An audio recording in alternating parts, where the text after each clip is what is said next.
Oi, turma do livro Pais Brilhantes, Professores Fascinantes, Augusto Cury.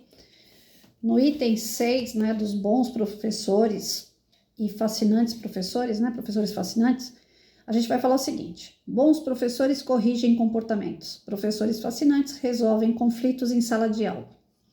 Este hábito dos professores fascinantes contribui para desenvolver superação da ansiedade, resolução de crises interpessoais, socialização, proteção emocional, resgate da liderança do eu nos focos de tensão. Bons professores corrigem os comportamentos agressivos dos alunos. Professores fascinantes resolvem conflitos em sala de aula. Entre corrigir comportamentos e resolver conflitos em sala de aula, há uma distância maior do que imagina nossa nobre educação. Resolver conflitos em sala de aula é um tema novo em muitos países. Só agora alguns países europeus e os Estados Unidos estão despertando para isso. Já faz algum tempo que tenho comentado em congressos que os pais e professores precisam se equipar para resolver conflitos entre seus filhos e alunos. Em primeiro lugar, é preciso conhecer, como comentei, a síndrome do SPA, síndrome do pensamento acelerado. Em segundo, os professores necessitam proteger sua emoção diante do calor dos conflitos dos alunos. Caso contrário, um atrito poderá desgastá-los profundamente. Nesse caso, a escola se tornará um deserto e os professores contarão nos dedos os dias que faltam para a aposentadoria. Em terceiro lugar, diante de qualquer atrito, ofensa ou crise entre os alunos ou os alunos com o professor, a melhor resposta é não dar resposta alguma. Nos primeiros 30 segundos em que estamos tensos, cometemos nossos piores erros, nossas piores atrocidades. No calor da tensão, seja amigo do silêncio, respire fundo. Por que usar a ferramenta do silêncio? Porque a emoção tensa fecha o território de leitura da memória, obstruindo a construção de cadeias de pensamentos. Deste modo, reagimos por instinto, como os animais, e não com a inteligência. Em quarto lugar, procure não dar uma lição de moral em quem foi agressivo. Este procedimento é uso desde a idade da pedra e não é eficaz. Não gera um momento educacional, pois a emoção do agressor está tensa e sua inteligência obstruída. O que fazer? Usar a ferramenta que já comentei quando falei sobre os pais. Encante sua classe com gestos inesperados. Surpreenda seus alunos. Assim você irá resolver conflitos em sala de aula. Como? Leve-os a pensar, a mergulhar dentro de si mesmos, a se confrontar consigo mesmos. Não é uma tarefa fácil, mas é possível. Veja como. Um tapa com luva de pelica direto no coração. Certa vez, alguns alunos conversavam no fundo da sala. A professora de línguas pediu silêncio, mas eles continuaram. Ela foi mais enfática, chamou a atenção de um aluno que falava alto. Ele foi agressivo com ela, gritou: "Você não manda em mim, eu pago para você trabalhar." O clima ficou tenso. Todos esperaram que a professora gritasse com o aluno ou expulsasse da classe. Em vez disso, ela ficou em silêncio, relaxou, diminuiu a tensão e libertou sua imaginação. Em seguida, contou-lhes uma história que aparentemente não tinha nada a ver com o clima de agressividade. Contou a história das crianças e dos adolescentes judeus que foram presos nos campos de concentração nazista e perderam todos os seus direitos. Não podiam ir às escolas, brincar nas ruas, visitar os amigos, dormir numa cama quentinha e se alimentar com dignidade. O alimento era estragado e eles dormiam como se fossem objetos amontoados num depósito. O que era pior, não podiam abraçar seus pais. O mundo desabou sobre eles. Eles choravam e ninguém os consolava. Tinham fome e ninguém os saciava. Gritavam pelos pais, mas ninguém os ouvia. Na frente deles apenas havia cães, guardas e cercas de arame farpado. A professora contou que foi um dos maiores crimes já cometidos na nossa história. Roubaram os direitos humanos e a vida desses jovens. Mais de 1 milhão de crianças e adolescentes morreram. Depois de contar essa história, a professora não precisou falar muito. Olhou para a classe e disse: "Vocês têm escola, amigos, professores que os amam, carinho dos pais, um alimento gostoso na sua mesa. Mas será que vocês os valorizam?" Ela resolveu conflitos em sala de aula, levando-os a se colocar no lugar dos outros e a pensar na grandeza dos direitos humanos. Ela não precisou chamar a atenção do aluno que a ofendera. Sabia que não adiantaria corrigir seu comportamento e queria levá-lo a ser um pensador. Ele ficou em completo silêncio. Voltou para casa e nunca mais foi o mesmo, pois compreendeu que tinha muitas coisas belas que não valorizava. Pais e professores estão perdidos no mundo das suas salas. Os professores estão confusos dentro da sala de aula. Os pais estão sem direção dentro da sala de casa. Não podemos aceitar que o lugar em que os jovens menos aprendam experiências de vida seja dentro desses dois ambientes. Aprendam a dar tapas com luvas de pelica no coração emocional de quem vocês amam. Precisamos acordar nossas crianças, nossos jovens para a vida. O afeto e a inteligência curam as feridas da alma, reescrevem as páginas fechadas do inconsciente. Ó, gente, é uma faca de dois gumes aí. Vamos lá. No auge do desespero, você está lá na frente, na lousa, e o aluno te insulta, te falta com respeito a esse grau de falar, você não manda em mim e eu é que pago o teu salário. Dificilmente a gente vai ter o sangue de barata, vamos lá, venhamos e convenhamos, né? De ter o sangue de barata de falar, não, vou ficar quieta, vou deixar de falar essa besteira, isso não vai me doer, isso não vai me tirar a moral na sala de aula. É difícil, eu fiquei 32 anos numa sala de aula, mais de 32, né? Então, muitas vezes o aluno me afrontava e, lógico, a gente tem uma carta na manga de contar historinha, sim, mas depois de repreender o comportamento do aluno, sim. Porque se eu não colocar aquele aluno dentro de uma disciplina de respeito, eu não consigo chegar nesse aluno. Se eu ficar quieta, geralmente o aluno não fica quieto. Ele vai ficar provocando ainda mais o professor. É assim que ocorre na sala de aula, não dessa forma aqui, como foi falado. Aqui é um caso entre 1000. A professora calou, o aluno calou. A professora contou a historinha, o aluno calado ficou ouvindo a historinha. Mas não é bem assim que acontece, não. Quando um aluno chega nessa gravidade de atacar um professor verbalmente e que ele chega ao ponto de falar, cala a boca, professor. Opa, peraí. Se o professor calar, ele está acatando e os demais vão cair matando em cima, os demais caem na bagunça, a sala vira um pandemônio. Então, toda vez que um aluno tentava se erguer falando ou fazendo algo que fugia de uma disciplina, eu logo colocava ele na disciplina. E que nem eu falei, eu nunca mandei aluno para direção porque eu não estou dando conta do recado, não. Porque tudo que o aluno queria era não assistir aula. Se eu tirasse ele da sala e mandasse para a direção, eu estava fazendo o que ele queria. Então, eu fazia o contrário. Você não quer ficar na minha aula? Então, você vai ficar. Você não quer fazer lição? Você vai fazer. E para isso, às vezes, sim, eu usei de tom mais altivo, fui intransigente, fui autoritária, fui. E deu certo. Aí é que tá. No caso dele, deu certo isso. No meu, eu tive uma postura diferente e deu certo também. Quem tá com razão? Não sei. Para mim, o que vale é o que dá certo. Pode ser que a receita do Augusto Cury é que dê certo. Que todo mundo fique quieto ouvindo a historinha dele. Mas pode ser que não. Pode ser que naquele momento você perca a sala toda, porque aí já que o fulano falou, o professor não retrucou, deixou passar batido, todo mundo fica tirando barato da cara do professor. Tem aluno que aproveita um momento como esse para atacar, violentar o professor fisicamente, se você deixar ele sair da carteira. Então, nós estamos vivendo um momento que ou você controla a sala, você limita os seus alunos, ou eles partem para cima. Um ex-namorado meu, ele era professor, deve ser professor até hoje, e ele usava um avental daqueles grandes, professor de química, de física, né? Então ele usava aqueles avental tudo fechado e aqui tem um bolso no avental. Ele estava com o celular e a caneta dele aqui, a aluna levantou do nada, veio lá e botou a mão no celular dele e da caneta dele e foi pro lugar dela. E ele, menina, me devolve meu celular. E ela, depois eu devolvo, professor. Não sei o que, fazendo graça. Tá nesse ponto, o aluno tocar o professor, fisicamente. E tem casos que vão até além disso, pancadaria, esfaqueamento, tiro.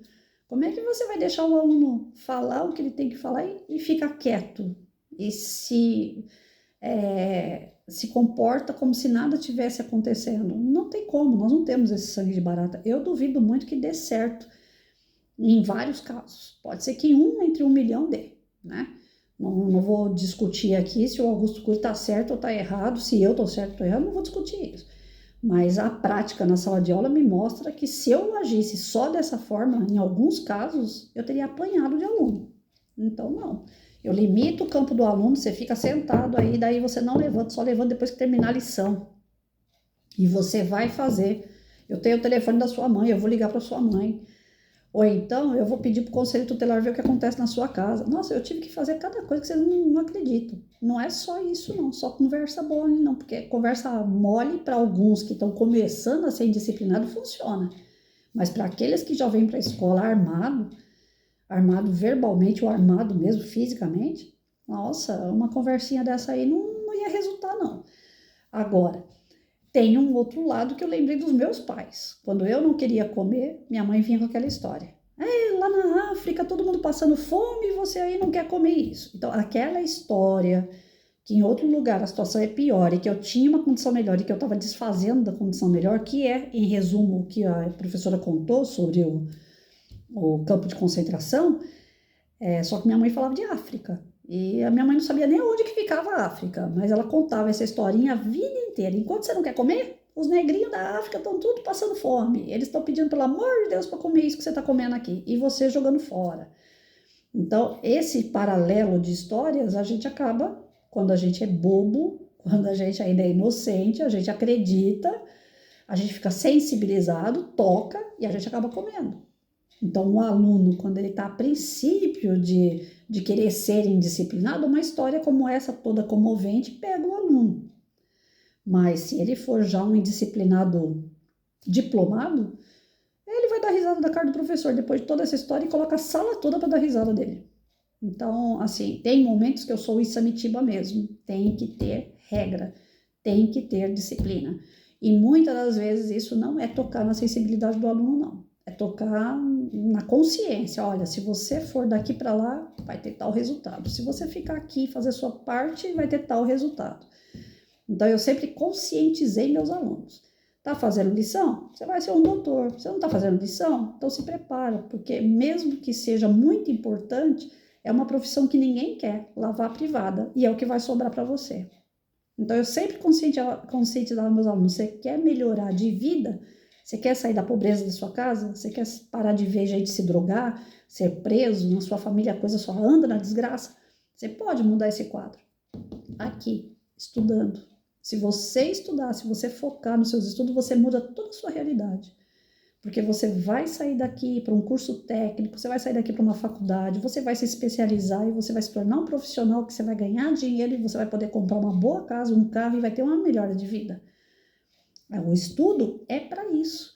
Em primeiro lugar, não tem como a gente mudar isso. É retórico isso. Não tem como mudar. A escola é um preparatório para o trabalho.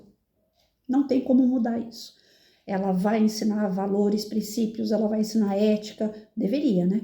Ela vai ensinar cidadania, consciência ambiental, ela vai ensinar uma porção de coisa, mas na verdade, a pessoa precisa de um diploma, que depois vem outro diploma que capacite ela para arrumar um emprego e ela ganhar o dinheiro dela com o suor do trabalho dela. Então, a escola é o caminho para isso. Ela pode ensinar um monte de coisa, mas o caminho, a coluna da escola, né, é o trabalho. É para chegar no aprimoramento do ser humano para trabalhar. E ele, para isso, ele vai precisar fazer vários caminhos dentro da unidade escolar, onde ele passar nas áreas escolares dele. Então, o que o cara tem que ter para poder estudar, para ter um diploma, para trabalhar e ganhar o dinheiro dele? Disciplina, consciência. E foi o que eu trabalhei a vida toda. Agora, se eu ficasse só contando historinha para os indisciplinados, eles estariam até hoje dando risada de mim. Porque mesmo sendo disciplinadora, ainda tinha aqueles que tentavam desafiar. Você vira para a lousa para escrever, kkkk. Aí você olha para trás, para de dar risada. Você vira para a lousa, kkkk. Até você pegar quem está dando risada e por que está dando risada e tomar as devidas providências. Então, eu tomava de todos os jeitos. Desde uma advertência ali, que hoje você não vai para o recreio, hoje você vai fazer lição aqui, você pega o seu prato de comida e vem comer aqui na sala, que hoje você não vai participar lá do lanche, você vai ficar aqui dentro. Eu vou ficar com você. O teu castigo é olhar para minha cara, você vai ficar olhando para minha cara aqui dentro. Mas você não vai sair. Tem educação física? Você não vai para educação física. Eu combinava com o professor de educação física. Tem arte? Hoje você não vai ter arte. Que são as disciplinas que eles mais gostam. Então, a gente podava o aluno do tipo assim, você só tem se merecer. Se não merecer, você não tem. Então, para nós de ensino fundamental 1 e 2, é primordial a disciplina. Quando eles se disciplinam no fundamental 1 e 2, dificilmente eles vão dar problema no ensino médio. Mas se você não disciplina desde o começo, quando chega no ensino médio, vira um mini carandiru. Você anda lá no recreio deles, lá você fica vendo cara usando droga, você vê cara levando bebida, você vê menino e menina transando no corredor da escola, dentro da sala de aula, porque não tiveram disciplina lá do começo. Então, aqui a gente tem que colocar na cabeça o seguinte: o canal é para professores, e em geral, são professores da rede pública que me assistem. Os da rede particular, eles têm apostila, os pais pagam uma fortuna à escola, então eles exigem que os alunos sejam mais educados na escola, porque se não for, não compensa pagar mensalidade. Já da escola pública, não. O pai usa a escola pública geralmente como se fosse uma creche, né? Joga lá dentro e não quer nem saber, não volta nem para ver a reunião de pais o que está dando. A escola que faça a parte dela. E às vezes o pai não vai nem na porta da escola, manda o aluno sozinho para a escola. Então eu falo mais direcionada aos professores de escola pública, que a realidade é dura. O professor de escola pública, ele está largando de mão desde 1995, porque o sistema, os pais, a formação do professor e essas coisas de lidar com o aluno, a sua indisciplina, desmotiva o professor. Chega uma hora que o professor fala, quer saber? Estou aqui só para ganhar o meu. Tá errado, mas acaba acontecendo. Tem bons professores que estão deixando de dar aula pela indisciplina do aluno. Se o aluno ataca o professor, ele perde a vontade de entrar naquela sala. Eu tive minha última sala de ensino médio, a menina me desafiou na sala de aula. Eu falei que não queria chiclete na sala de aula, que eu não gosto, é falta de educação. Expliquei que o chiclete faz mal, né? Todo o sistema digestório, que pode chegar até um câncer por causa do uso do chiclete e tal. Mesmo eu explicando o porquê do chiclete, a menina combinou com a sala inteira de vir com chiclete na boca. Eu entrei na sala, a sala toda mastigando chiclete. Falei, legal. Quem vai sair perdendo? São eles. Porque eu não vou ficar batendo com 30 alunos.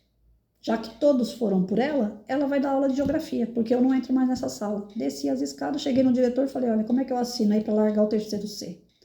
Esse eu não entro mais.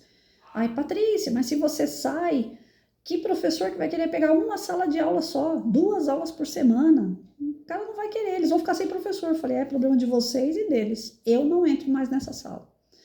Ou lá eu mando, eu dou minha aula, mesmo que eles não queiram, eles olham, fingem que está aprendendo, aí é problema deles, mas eles têm que me respeitar.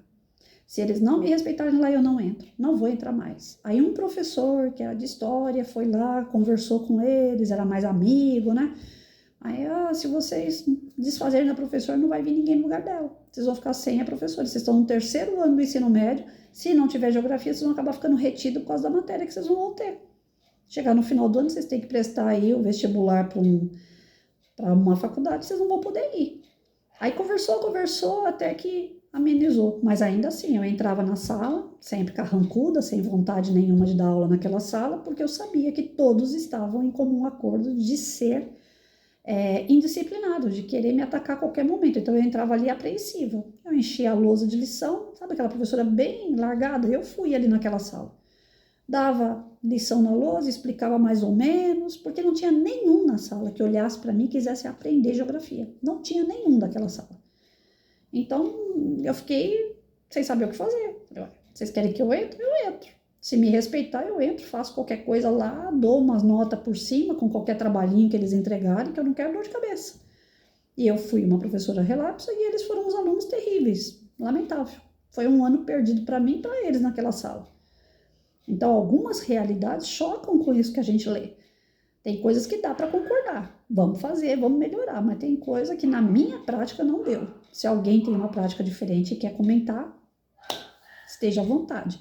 Mas é difícil. Essa história do aluno te agredir, mesmo que verbalmente, você ficar ali quietinho, cordeirinho, inventando uma história para trazer o aluno para você. Geralmente nós somos seres humanos, gente. Atacou, não é que a gente vai atacar, mas a gente vai limitar, né? Você não pode me atacar. Eu sou professor, você tem que me respeitar. Então a gente vai limitar.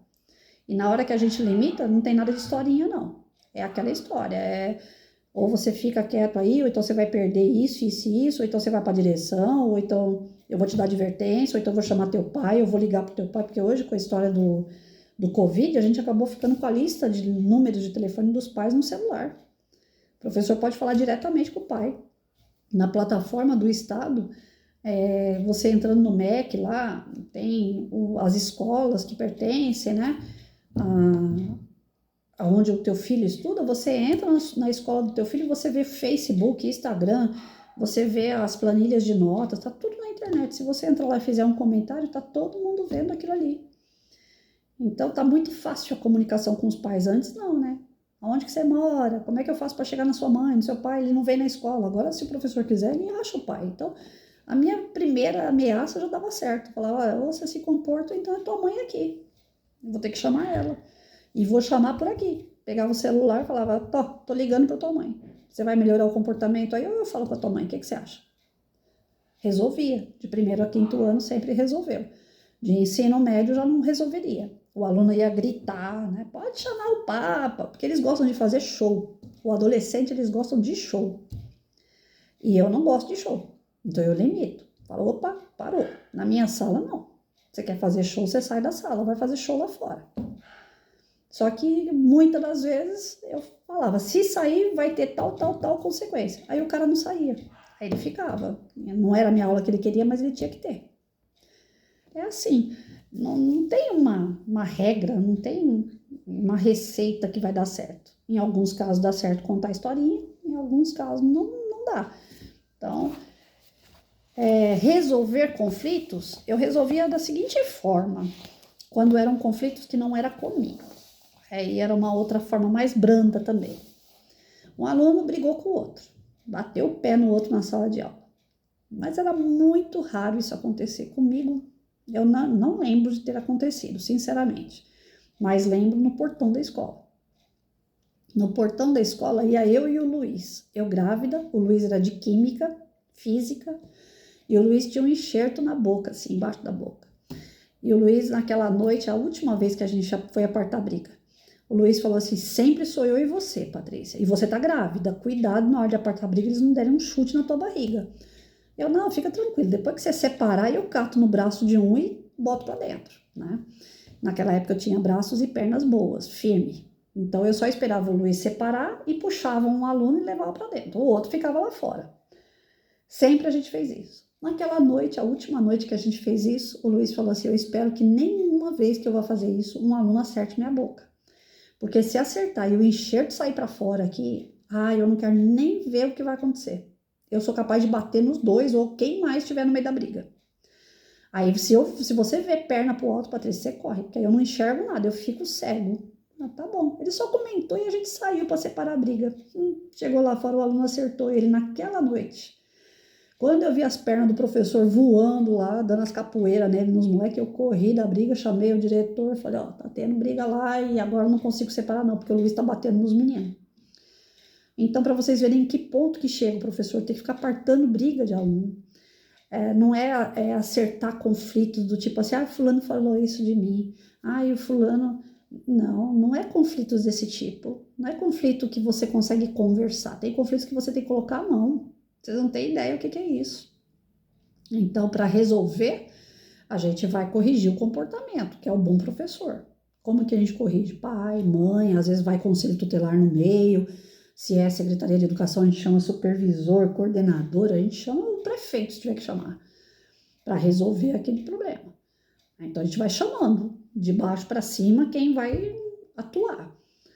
Agora, o professor fascinante, ele vai resolver tocando no aluno, tocando nesse conflito, dando voltas.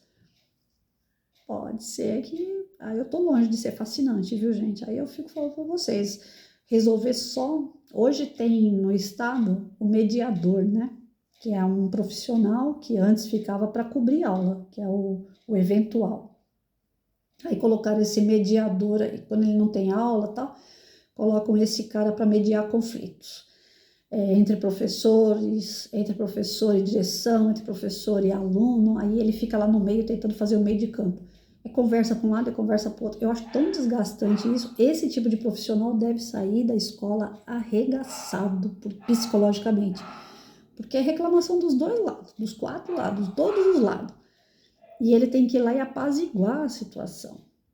E para apaziguar conflitos de ser humano, com idades diferentes, com conhecimentos diferentes. Imagina como que é a vida desse profissional. Não é nada fácil.